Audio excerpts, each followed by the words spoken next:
दोस्तों, आज हम सुनाने वाले हैं आपको दुष्ट नन की भयानक कहानी। लेकिन उससे पहले अगर आपने हमारे चैनल को सब्सक्राइब नहीं किया है तो प्लीज़ सब्सक्राइब कर दें और साथ ही बेल आइकन को भी ऑन कर दें ताकि जब भी हम वीडियो नेक्स्ट अपलोड करें तो आपको उसका नोटिफिकेशन मिलता रहे। तो चलिए कहानी को स्टार्ट करते हैं। एक छोटे से शहर में एक पुराना और भयानक अनाथालय था जिसका नाम सेंट मेरी अनाथालय था। यह अनाथालय कई दुखद किस्सों का गवाह था और आसपास के लोगों द्वारा प्रेत बाधित माना जाता था। अनाथालय की देखभाल एक दुष्ट नन द्वारा की जाती थी जो अपने क्रूर व्यवहार के लिए दुखियंत थी। कहा जाता है कि दुष्ट नन की आत्मा अनाथालय में फंस गई थी और वह वहां रहने वाले बच्चों को प्रताड़ित करती थी।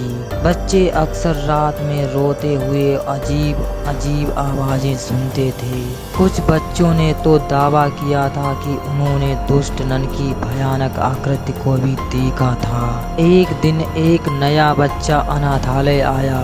उसका नाम अमित था और वह एक बहुत ही शर्मीला और डरपोक बच्चा था। अमित शुरू से ही दुष्ट नन से भयभीत था और वह उससे बचने की कोशिश करता था, लेकिन दुष्ट नन अमित को परेशान करने का हर मौका ढूंढती थी। एक रात जब अमित सो रहा था तो उसने दुष्ट नन की आवाज सुनी। दुष्ट नन उसे धमका रही थी और कह रही थी कि वह उसे कभी नहीं छोड़ेगी। अमित बहुत ही डर गया और वह रोने लगा। उस दिन अमित ने अपने दोस्तों को दुष्ट नन के बारे में बताया। उसके दोस्तों ने उसे विश्वास दिलाया कि वह अकेला नहीं है और सभी बच्चे दुष्ट नन से डरते हैं। उन्होंने अमित को सुझाव दिया कि वह दुष्ट नन से छुटकारा पाने के लिए कोई योजना बनाए। अमित और उसके दोस्तों ने मिलकर एक योजना बनाई।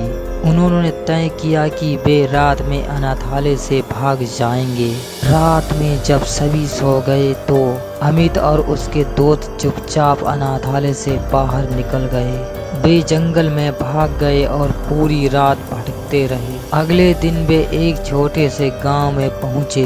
गांव के लोग उन्हें देखकर बहुत ही हैरान हुए और उन्होंने उनसे पूछा कि वे कहां से आए हैं। अमित और उसके दोस्तों ने गांव के लोगों को दुष्ट नन के बारे में बताया। गांव के लोग बहुत डर गए और उन्होंने अमित और उसके दोस्तों को अपने घर पर रहने की अनुमति दे दी। अमित और उसके दोस्त गांव में बहुत खुश थे। वे अब दुष्ट नन से नहीं डरते थे और वे स्वतंत्र और खुशहाल जीवन जी रहे थे।